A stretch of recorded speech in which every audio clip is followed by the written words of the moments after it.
দেখুন বিষয় হচ্ছে যে এই পৃথিবীর ইট কাঠ ধুলোবালি পাথর আকাশ বাতাস ডলার আমেরিকা ফ্রান্স এত টাকা ডলার এসবের মালিককে একজনই তো, সুপ্রিম পাওয়ার আল্লাহ সুবহানাহু ওয়া তাআলা অলমাইটি। সবই তো তার মধ্যে আপনাকে একটা ইঞ্জিনিয়ার করে দেবে, তার মধ্যে আপনাকে একটা গাইনোকোলজিস্ট ডক্টর করে দেবে, তার মধ্যে আপনাকে বিসিএস অফিসার করে দেবে, তার মধ্যে আপনাকে ক্যাডার বিসিএস ক্যাডার করে দেবে। মহাসমুদ্রের মধ্যে থেকে একবারই জল তুলে আনলেন, সমুদ্রের কিছু হবে বোঝা যাবে? তাহলে এই বিরাট পৃথিবীর মধ্যে আপনাকে বিসিএস ক্যাডার করে দেবে। চাইতে হবে তো এরকম আত্মবিশ্বাস তো এই লেভেলের, সত্য এই লেভেলের থাকতে হবে। যখনই এটা থাকবে তখনই বিসিএস ক্যাডার হওয়ার পথে যা যা অন্তরায় ওপর থেকে ঠিক সেগুলো পাশ কাটিয়ে সে ওই জায়গায় চলে যাবে।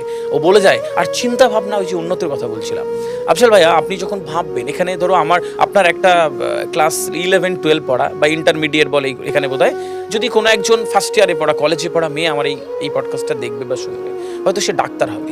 সে ডাক্তার হবে শুধু এটা না, সে যদি একবার চিন্তা করে ফেলে না ডাক্তার হবো আর একদম সেই গরিব এলাকায় গিয়ে অনেক ফ্রিতে ওষুধ নিয়ে যাব আর 1000 মানুষকে ফ্রিতে ট্রিটমেন্ট করাবো। ও যখনই ভাববে না ওপর থেকে প্ল্যান হয়, যা তোকে দিয়ে এই কাজটা করাবো, তোকে ডাক্তার করাবো আর তোকে দিয়ে অতগুলো মানুষের ফ্রি ট্রিটমেন্ট করাবো। বুঝতে হবে চিন্তন ক্ষমতাকে চেঞ্জ করে দিতে হবে। আপনি যখন চিন্তা করবেন না যে এই পডকাস্টে দিয়ে যেন 5টা মানুষের ভালো হয়, শুধু যদি ভিউজ কামায়, এখনকার কেন সোশ্যাল মিডিয়াতে দাঁড়াতে পারে না ছেলেরা? ভিউজ আর টাকার জন্য